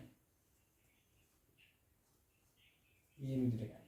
දැන් බලන්න A රුධිර ගණනේ දෙන්නෙක් ඉන්නවා. හරිද? ප්‍රවේණි දර්ශ දෙක වෙනස්. රූපාණු දර්ශය සමානයි. එහෙනම් A රුධිර ගණනේ දෙන්නයි, AB රුධිර ගණනේ එකනයි, B රුධිර ගණනේ තියෙන එකනයි. ඔන්න බලන්න දරුවෝ සෙට් එක හම්බෙච්ච ඉතින්. හරිද? දැන් මම ලියනවා රූපාණු දර්ශ අනුපාතය. මෙතන ප්‍රතිශත ලියන්න ඕනේ නැහැ. අනුපාතය ලියන්න. ප්‍රතිශත එකත් 33.3 ඒ වගේනේ ඉන්නේ. හරිද? අනුපාතය නම හරිද? මේ දෙන්නම දෙකයිනේ. හරිද? දෙකට එකට එක. හරිද? දෙකට එකට එක අනුපාතයෙන් එනවා. හරිද? එතකොට සෝරි මට ඉස්සෙල්ලා වැරදුනා 33.3 ගණන් නෙවෙයි එන්නේ. මෙතන ඒ රුධිර ගණයේ තියෙන දැන් කවුරුද යන්නද මේක MCQ එක කරලා ගහුවොත් ඒ රුධිර ගණයේ සහිත දරුවන් ලැබීමේ සම්භාවිතාව කීය? හරිද? එතකොට දරුවෝ 4 දෙනෙක් ලැබෙන 4 දෙනෙක් හම්බුණා 4 දෙනෙක් හම්බෙන්න 4 දෙනාගෙන් දෙන්නෙක්ටම AB තියෙන්න පුළුවන්. එහෙනම් 50%යි. හරිද? AB රුධිර ගණයේ තියෙන්න පුළුවන් කෙනෙක්ගේ සම්භාවිතාවය කීයද? එයාගේ 125යි. B රුධිර ගණයේ තියෙන්න පුළුවන් කෙනෙක්ගේ සම්භාවිතාවය කීයද? 125යි. හරිද? මේක මම නිකන් කිව්වේ මෙතනින් පාඩමෙන් පිට එකක්. හරිද? ඒතකොට 133යි ගාන නෙවෙයි ඉන්නේ. 150යි, 125යි, 125යි. එහෙම තමයි ඉන්නේ. හරිද? එතකොට දෙකට එකට එක. හරිනේ? ඔන්න ඒකත් ලිව්වා. හරිද? දැන් උන් ඒකෙත් ඉවරයි. ඒකේ මේ දෙවෙනි මොහොම. මේක සම්පූර්ණයෙන්ම ලියන්න ඕන කොලියෝ කට්ටිය. හරිද? ඒ කොටසත් ඉවරයි. මම දැන් 13ක් අපිට පොයින්ට් හරිනේ කලින් එකේ. දැන් 17 ඉඳන් කියන්නේ යන්නේ. ඔන්න බලන්න ලියන විදියට. ඒ කියන්නේ වචනේ ලියපු කෙනෙක්ට මෙහෙම එන්න ඕන. හරිද? පියාගේ ප්‍රවේණි දර්ශය IAI නම්. IA සිම්පල් I නම්. පියාගේ ප්‍රවේණි දර්ශය IA සිම්පල් I නම්. ඔන්න දැන් 17 වෙනි පොයින්ට් එක හරි. IA සිම්පල් I නම්. හරිද? ජන්මාණු IA. හරිද? එතකොට මේක ලිව්වා ජන්මාණු IA. මේ දෙකටම 17 වෙනි පොයින්ට් එක හම්බ වෙනවා. සහ සිම්පල් IV. ඔන්න 15 වෙනි පොයින්ට් එක. හරිද? ඒ කියන්නේ ජන්මාණු වර්ග දෙක ලිව්වට 14 15 හම්බ වෙනවා. පියාගේ ප්‍රවේණි දර්ශය IAI නම් ජන්මාණු IA සහ සිම්පල් IV. ඔන්න 14 15 පොයින්ට්. ඊට පස්සේ 16 ඒ 150 බැරි. නැත්නම් ඒලා එකට එක අනුපාතයි. දෙකම ලිව්වත් හරි, දෙකෙන් කෝක ලිව්වත් හරි. කොහොමද? ඒ 100ට 50 50 බැරි. නැත්නම් එකට එක අනුපාතයි. වෙන්න දෙනවා අපිට 16 වෙනි පොයින්ට් එක. හරි. ඊට පස්සේ 17 වෙනි පොයින්ට් එක බැලුවොත් එවිට දරුවන්ගේ ප්‍රවේණි දර්ශ IAIA. හරිද? IAIA. ඔන්න 16 වෙනි පොයින්ට් එකෙන් 17 පොයින්ට් එකට ආවා. IAIA ඇසේ 18 වෙනි පොයින්ට් එක ඉතින් දීලා දෙනවා IAIB. ඔන්න 18 වෙනි පොයින්ට් එකත් හරි. 19 පොයින්ට් එක දීලා දෙනවා IA සිම්පල් I. ඔන්න 19 පොයින්ට් එකත් හරි. ඊට 20 වෙනි පොයින්ට් එක දෙනවා IB ඔන්න හරි. 20 වෙනි පොයින්ට් එක. බලන්න. මේ ප්‍රවීණ දර්ශක දරුවගේ ප්‍රවීණ දර්ශක ලියුවට පොයින්ට් 4යි. කෙලින්ම පොයින්ට් 4ක් ලකුණු 4ක් එකකින් හම්බෙලා දෙනවා කට්ටිය. මොනවද? IAIA 18 IAIB 19 IAI 20 IBI. බලන්න ඒ ටික ලියුවට පොයින්ට් 4ක් හම්බෙලා තියෙනවා. 17 18 19 20. හරිද? ඊට 20 බැලුවාට 21 විදිහට ඒ එකට එක අනුපාතයෙන්. ඒ එකට එක අනුපාතයෙන්. ඔන්න 21 පොයින්ට්. බලන්න ඒවා අනිවාර්යෙන්ම ලියන්න. මොකද්ද? මොනවා හරි ප්‍රවීණ දර්ශකයක් ලිව්වොත් යටින් ලියන ප්‍රවීණ දර්ශක අනුපාතය. නැත්නම් ප්‍රවීණ දර්ශක ප්‍රතිශතය. රූපාවල දර්ශකයක් ලිව්වොත් යටින් ලියන රූපාවල දර්ශක ලැබීමේ අනුපාතය. නැත්නම් රූපාවල දර්ශක ලැබීමේ ප්‍රතිශතය. අනිවාර්යෙන් ලියන්න. මොකද ඒක අනිවාර්යෙන් වටිට ඕන වෙනවා. ඒකට බලාපොරොත්තු වෙනවා මේ පොයින්ට් ටික ලබා දෙන්න ඒ කරුණු ටික තියෙනවා කියලා. හරිද? නැත්තම් 125 බැගින්. ඔන්න මම ඒක ලියන්න අමතක වුණා. දැක්කද? මටත් ඒක අමතක වුණා දැන්. හරිද? ඒ 100ට කියන්නේ ප්‍රතිශතයක් විදිහට ලියන්න අමතක වුණා. ඒ 125 බැගින්. හැබැයි මට ප්‍රතිශතය ලියන්න අමතක වුණා කියලා දැන් 21 වෙනි පොයින්ට් එකට ලකුණු හම්බෙන්නේ නැද්ද? ලකුණු හම්බුනම මොකද එකට කියලා දීලා තියෙනවානේ. ඒකට දෙකම ලියන්න. කෝකටත් හොඳයි. 125 බැගින්. ඊට පස්සේ 22 පොයින්ට් එක හම්බෙලා තියෙනවා දරුවන්ගේ රූපානුදර්ශ. නැත්තම් රුධිර ගන්න. මොකද මෙතන රූපානුදර්ශ විතර රුධිර ගන්න තියෙන්නේ. රුධිර ගන්න A. ඔන්න රුධිර ගන්න A තියෙනවා. හරිද? A AB සහ BB. හරිද? රුධිර ගන්න A AB සහ BB. මේ ඔක්කොටම 22 වෙනි පොයින්ට් එක විදිහට දීලා තියෙනවා. හරිද? 22 වෙනි පොයින්ට් එක. A දෙකට එක අනුපාතය. ඔන්න 23 වෙනි පොයින්ට්. A දෙකට එක අනුපාතය. ආන්දක දැන් බලන්න රචනා ප්‍රශ්නේ නවීන රචනා ප්‍රශ්නේ BB කොටසේ පළවෙනි සම්පූර්ණ කොටසම ඉවරයි. ඊට AB රුධිර ගණනය සහිත පියගේ සහ ඒ රුධිර ගණනය සහිත මවකගේ සහ ඒ රුධිර ගණනය සහිත පියගේ දරුවන්ගේ රුධිරය ප්‍රවේණීගත වන ආකාරය මේ රුධිර ගණන ප්‍රවේණීගත වන ආකාරය සම්පූර්ණයෙන් ඉවරයි chart දෙකකින්. මේක මම දැන් කටපාඩම් කරලා පොයින්ට් මතක තියන්නේ කරේ මේක විතරයි මතක තිබ්බේ. මෙතනින් එහාට හදාන්න ගියා දෙකම. හරිද? දැන් ඔයාලට මේ මුහුන් දෙක ලියුවා ලකුණු 23ම හම්බ වෙනවා. හරිද? දැන් මෙහෙම කාටද මෙහෙම නැත්තම් මේකට වචනෙන් කිව්වා වගේ වචනෙන් ලිව්වත් හම්බ වෙනවා. දෙකම කරගන්න. දැන් කොහොමත් මුහුම ලියන්න වෙනවනේ වචනෙන් හදාගන්නත් අපිට මේක. හරිද? එතකොට බලන්න 23න් 23ක් හරි. දෙක. අනිවාර්යෙන් හම්බ වෙන පොයින්ට් එක වචනේ එහෙම වෙන්නේ නැහැ. අනිවාර්යයෙන්ම 23ම හම්බ වෙනවා. ලියන ඕන කෙනෙක්ට 23ම හම්බ වෙනවා. රචනා ප්‍රශ්න තියෙන ප්‍රශ්නයක් තමයි අපිට පොයින්ට් 50 ලිව්වොත් සමහර මාකස් කීමේ තියෙන පොයින්ට් 40 වට ලියපෙන්නේ. දැන් මේ වගේ එක 23 ලිව්වා කියන්නේ මේ ටික ලිව්වා කියන්නේ 23ම හම්බ වෙනවා. අනිවාර්යයෙන්ම හම්බ වෙනවා. ඒක 23 20 කියන්නේ රචනා ප්‍රශ්නේ 50න් දැන්නම ලකුණු 23ක් හරි. හරිද? එතකොට කාට හරි ඒ කොටස බැරි වුණත් ප්‍රශ්නයක් නැහැ. මෙතනම 23ක් හම්බෙලා තියෙනවා.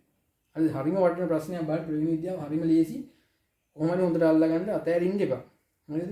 ඒකට දීලා තමයි මාකස් කීමේ විදිහට තමයි මේ විදිහට රූප සටහන් මගිනු නිවැරදිව කරුණු ප්‍රකාශ කර ඇතනම් ලකුණු ලැබේ. අනුපාත දැක්විය යුතුයි. දැක්කද කොන්දේසියක් දාලා මේ අනුපාත දැක්විය යුතුයි කියලා. මොකද ඒවට පොයින්ට් දීලා තියෙනවා. හරි. එතකොට මේ ප්‍රශ්නේ මෙතනින් ඉවරයි. හරිද? ඔයක පැහැදිලි කරා වටිට මම තියරි කැලලත් එක්කම ලාමට පැහැදිලි කරා. පොයින්ට් එක විතරක් කියන්නේ නැහැ. හරිද?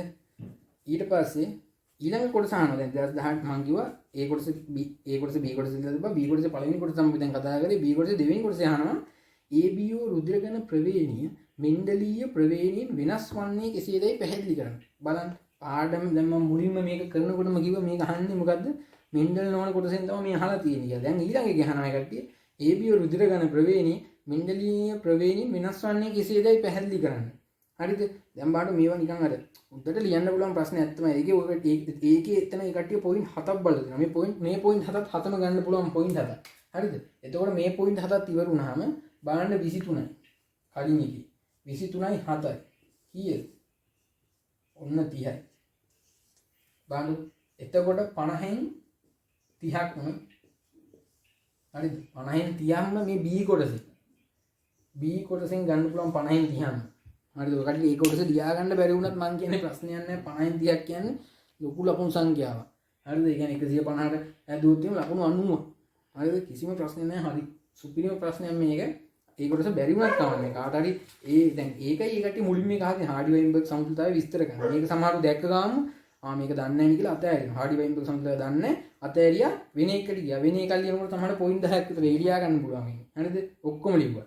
දැන් මේකේ ඔය කට්ටිය බලන්න හාඩි වයින්බර්ග් දන්නේ නැහැ කියලා ඒක අතෑරිනම් අපරාධයි. කෙනෙක් හිතෙන්න පුළුවන් ඒ හරි කමන්නේ ඒක ලියන්නේ නැතුව B කොටස ලියනවා කියලා කියපු කෙනාට 50න් 30ක් ගන්න පුළුවන් ලොස් නැතුව. හරිද?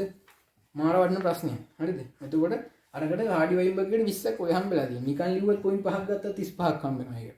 හරිද? ඒකින්ද හරි වටින ප්‍රශ්නයක් ප්‍රවේණිතව අතෑරින්න එපා කියලා මම මේ එකෙන් කියන්න ගියේ.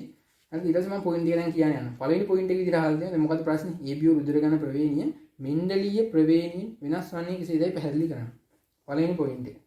මෙන්ඩලීය ප්‍රවේණියේදී ලක්ෂණයක් පාලනය කරන්නේ නැත්තම් එළියක් ගහලා මෙහෙමත් කියන්න පුළුවන්. ආවේනිගත වන්නේ ජානේක ඇලිල දෙකක් මගින්. බලන්න. හරි සිම්පල් කේස් එකනේ මේ අහන්නේ. මෙන්ඩලීය ප්‍රවේණියේදී ලක්ෂණයක් පාලනය කරන්නේ නැත්නම් ආවේනිගතනේ ජානේක ඇලිල දෙකක් මගින්. දැන් ඔකට අපි කියවනේ කලින් අර දැන් මෙන්ඩල්ගේ ශාකයක උස ගත්තොත් එයා කැපිටල් D මිටි ගත්තොත් සිම්පල් D සිම්පල් D. නේද? මේ වගේ ඇලිල දෙකක් මේ තියෙන්නේ. ඇලිල දෙකක් මගින් තමයි මේක යන්නේ. පරම්පරාවල් වල.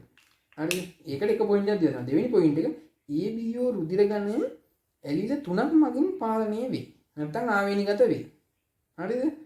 වරහන් දෙකට දෙනවා බහුව ඇලිලතාවය කියලා. හරිද? අන්න දැක බහුව ඇලිලතාවය තමයි මේක අහන්නේ. කියන්නේ මෙන්ඩල් නෝන කොටස යටතේ අපි වීඩියෝස් වල කතා කරපු බහුව ඇලිලතාවය කියන එකේ එක්සැම්පල් එක තමයි මේ රචනා ප්‍රශ්නයක් විදිහට ආය අපෙන් අනිත් පැත්තට අහලා තියෙන්නේ. එතකොට ආය මේක අනිත් පැත්තට අහන එක තමයි ඉතින් විභාගෙදි වෙන්නේ. ඒකින්ද ඒ ටික මතක තියාගන්න. හරිද? දැන් මොකද්ද එතකොට මෙතන වෙනස් කරන්නේ අහන්නේ? හරිද? ඇයි මෙන්ඩල්කින් අපගමනය වුනේ කියලා අරකේ මම මේක මකන්න. උඩට විතර මකන්න. හරිද? දැන් අරකේ මෙතන තිබ්බනේ දැන් රූපාන්තරස හතරක් තිබ්බා. හරිද? ඇලිල හතරක් තිබ්බද නැහැ. හරිද? දැන් අරකේ උස කිව්වොත් ඕම් මෙහෙම ඇලිලක් තිබ්බා. හරිද? උස එකේ ආවා. ආය සිම්පල් T එන්න පුළුවන් නිලි නැලිලි විදිහට. මේක ප්‍රමුඛ ඇලිලය, මේක නිලි නැලිලි. මේක තමයි මෙන්ඩල්ගේ මේ කොටසේ ගියපු ඇලිල දෙක. හරිද? මේකේ ඇලිල කීයක් තියෙනවා? හරිද? බලන්න මේ කොටසේ එකිනෙකට වෙනස් ඇලිල කීයක් තියෙනවද? හරිද? මේ IA උන් ඇලිල. හරිද? IA ගියා. හරිද? ඊට පස්සේ IB උන් තව ඇලිලයක්. හරිද? ඊට පස්සේ උන් ගියා. හරිද? ඊට පස්සේ උන් මේකේ IA තියෙනවා IB තියෙනවා. හරිද? ඊට පස්සේ O එකට ගිහම ඔන්න සිම්පල් I තියෙනවා. මේ වගේ සිම්පල් I ඔන්න තව ඇලිල. 1 2 3 ඇලිල 3ක් තිබ්බා. කලින් ඇලිල 2යි තිබ්බේ මෙන්ඩල්ගේ. මෙයාගේ ඇලිල 3ක් තියෙනවා. ඒක ඕම් පළවෙනි පොයින්ට් එක දෙවෙනි පොයින්ට් එක හරි. හරිද? තුන්වෙනි පොයින්ට් එක මෙම ඇලිල IA IB නැත්තම් සිම්පල් IB. අන්න බලන්න. ඔන්න දීලා තියෙනවා. ඒකට කෙලින්ම තුන්වෙනි පොයින්ට් එක විදිහට මේ මම දැන් කියපු කරුණ දීලා තියෙනවා. හරිද? ඒකට දෙවෙනි පොයින්ට් එක තුන්වෙනි පොයින්ට් එක නිකම්ම කට ලකුණු ගන්න පුළුවන්. හරිද? දැන් මේ සිම්පල් I වෙනකොට ඒකට මාගේ ස්කීම් එකේ මෙහෙම කැපිටල් I එක්ක O කියන සංකේතය දීලා තියෙනවා. මොකද O රුධිර ගණනේ මේ දෙකම නිලින් මේ දෙකම තිබ්බහම නිලින් එක මිව වෙන්නේ. සෝරි. මේ දෙකම තිබ්බහම මේ පෙන්වන්නේ O රුධිර ගණනේ. ඒකින්ද වෙන්නදී මම හිතන්නේ O කියන එකත් ඒ කට්ටිය දීලා තියෙනවා. නමුත් අපිට අර හුරු පුරු දෙක තමයි සිම්පල් I කියන එක මේ දෙකම හරි කියලා දීලා තියෙනවා. ප්‍රශ්නයක් නැහැ දෙකම හරි. දෙකම ලියන්න. කියන්නේ ඕන එකක් ලියන්න. ඒක ප්‍රශ්නයක් නැහැ. මෙන්ඩලීය ආවේනයේදී එක් ඇලීලයක් අනිත් ඇලීලයට ප්‍රමුඛ වේ. හරිනේ. මේකට ප්‍රමුඛයි. මම ඉස්ලාම් කියන්නේ මේක ප්‍රමුඛ ඇලීලිය මේක නිලීල ඇලීලිය. ප්‍රමුඛ ඇලීලිය. ඇයි ප්‍රමුඛ කියන්නේ? මෙහෙම තිබ්බොත් උස. මෙහෙම තිබ්බොත් උස. දැන් මෙතන නිලීන ඇලීලියක් තියෙනවා. එහෙනම් මේක වෙන ලක්ෂණයක් දෙන්න බෑ. මේක ප්‍රමුඛ හින්දා තනිව තිබ්බත් ඒ ලක්ෂණෙම ප්‍රකාශ කරනවා. ඒ කියන තමයි ඒකට ප්‍රමුඛ ඇලීලිය කියන්නේ. මිටි වෙන්න නම් සිම්පල්ම දෙක තියෙන්න ඕන. හරිද? දැන් මේක එහෙම නැහැ. මේක වෙනස් මේ පේනවනේ ගැටි. මේක සම්පූර්ණ වෙනස් සිද්ධියක් ගිහින් තියෙනවා. වීඩියෝ එක ගන්න හොඳටම තේරෙනවා ගැටි. ඒකට එකක් ප්‍රමුඛ එකක් නිලින කියලා ගන්න බෑ. විෂම යුග්මක විදිහට රූපානුදර්ශයේ ප්‍රමුඛ ලක්ෂණය දැන් මෙන්ඩලී ආවේනේදී කෙල්ලේ කණි කෙල්ලේ ප්‍රමුඛ වේ කියලා දීලා තියෙනවා. මේකෙදි එහෙම වෙන්නේ නැහැ. හරිද? ඒ දැන් මේ IA IB ට ප්‍රමුඛයි කියලා කියන්න පුළුවන්. බෑනේ. දැන් IA IB තියෙනකොට වෙනම එකක් තමයි ප්‍රකාශනය වෙන්නේ. දැන් IB ට IA ප්‍රමුඛ වුණා නම් මේක A රුධිර ගණනය වෙන්න ඕන. එහෙම නැත්නම් IA ට IB ප්‍රමුඛ වුණා නම්, ඒ කියන්නේ IB ප්‍රමුඛ ඇලිල වුණා නම් මේක B රුධිර ගණනය වෙන්න ඕන. එහෙම වෙලා නැහැ.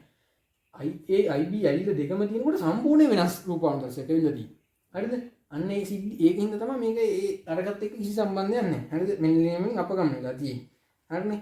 ඊට පස්සේ පස්වෙනි පොයින්ට් එකේදී දෙනවා විෂම යුග්මක විට රූපාන්තරයේදී ප්‍රමුඛ ලක්ෂණ ප්‍රකාශය වේ. හරිද? විෂම යුග්මකට වේ මම කියපු කායත්තා විෂම යුග්මක විට රූපානුදර්ශයේ ප්‍රමුඛ එක ප්‍රකාශනය වෙනවා. විෂම යුග්මක වුණා රූපානුදර්ශයේ ප්‍රමුඛ එක උස ඒක ප්‍රකාශනය වුණා. හරිද? නමුත් ABO 6 වෙනි පොයින්ට් එක ABO රුධිර කණවලදී IA සහ IB සහ ප්‍රමුඛ වේ. අන්න බලන්න මම දැන් කලින් කියපු එක ආයෙත් මෙතන තහවුරු වුණා නෙමෙයි. සහ ප්‍රමුඛයි මේක. හරිද? A පෙන්වන්නේ නැහැ B පෙන්වන්නේ නැහැ වෙනම එකක් වෙනවා AB කියලා. සහ ප්‍රමුඛයි. හරිද? සහ ප්‍රමුඛතාවය උදාහරණ වීඩියෝස් බලන්න අනිවාර්යයෙන්ම කියලා දීලා තියෙනවා මේකේ. අතේ පොයින්ට් එක ඉදිරියට හදනවා IA සහ IB ඇලීල දෙකම ඇති විට රූපාන්තරයේ A හා B ලක්ෂණ දෙකම ප්‍රකාශනය වේ. හරිනේ. IA සහ IB දෙකම තියෙනකොට AB දෙකම ප්‍රකාශනය වෙනවා. හරි.